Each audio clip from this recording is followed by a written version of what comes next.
It's Eric Gray, ERICGRAY. I serve as Executive Director at United Against Poverty Orlando. So tell me, how has the current crisis been affecting your clients? Well, we've seen a lot of new clients, unfortunately, because so many people are out of work for the very first time in their lives. And it's been surprising the number of new members. We see almost 3 times as many new people coming out as we would during a normal week.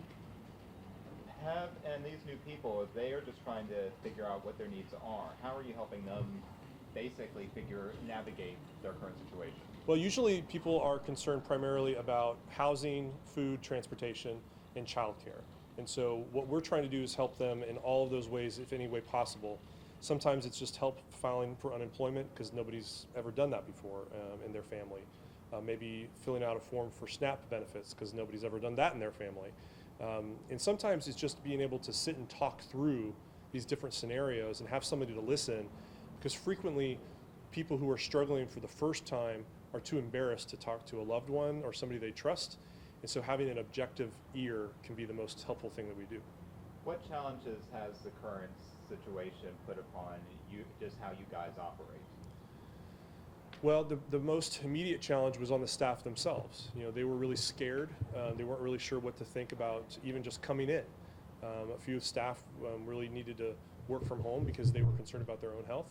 We have everybody back now. Everybody's working from the campus officially as of today. But the staff have really overcome a lot of anxiety. The anxiety amongst the staff has been among one of the most challenging things, but they've done a really good job working very hard to overcome that anxiety. And not just the new clients, but clients that have been. Has this situation really affected not only increased your clientele, but also your existing clients? I'm sure if people in the middle income area basically now are suddenly finding themselves coming here, I can't even imagine what the people that were regular clients before were going through. Yeah, we've seen people coming out less frequently because they don't want to get out of the house too much. And when they do come, they're spending more money here in our grocery program. So we're just seeing different patterns across multiple different spectrums, and we're having to get used to this new reality ourselves. I think that our client families still don't quite know what to think themselves. People are still trying to adjust and adapt, especially if they're without work, and not having any income at all makes it a very fluid situation all the time. You're good. Camera and make breathe. Yeah. So what message can you give to people who you've seen an increase in clients, but what about people who doesn't even know what to do? What do you want to tell them? Well, I think that when you're at a place where you're not sure what the next step is, know that there are plenty of people out there willing to talk you through that process. Every nonprofit in this community has somebody in an expert role who's willing to at least listen and give you some feedback. I think one of the frustrating things is there's not one place to get all this information. We'll wait a second. It is what it is. It's like an airplane going on overhead. It happens. Yeah.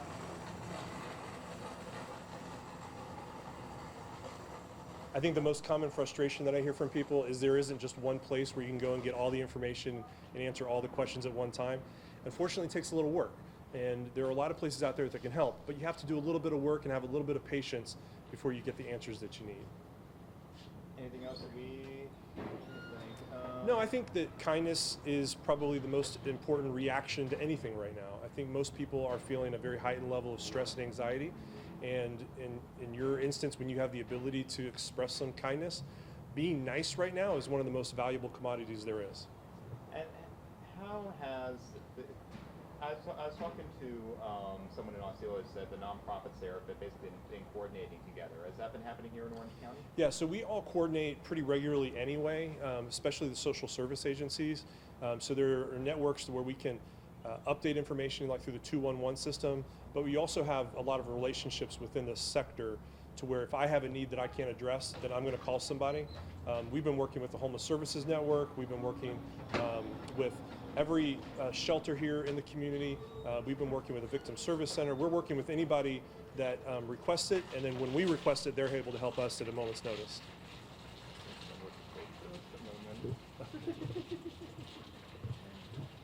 I know grocery carts on pavement are. Well, especially ours, because the wheels are really worn down. Well, it's background noise to most of us, but to the microphone, it's glaringly loud. No, I get it. I get it. So.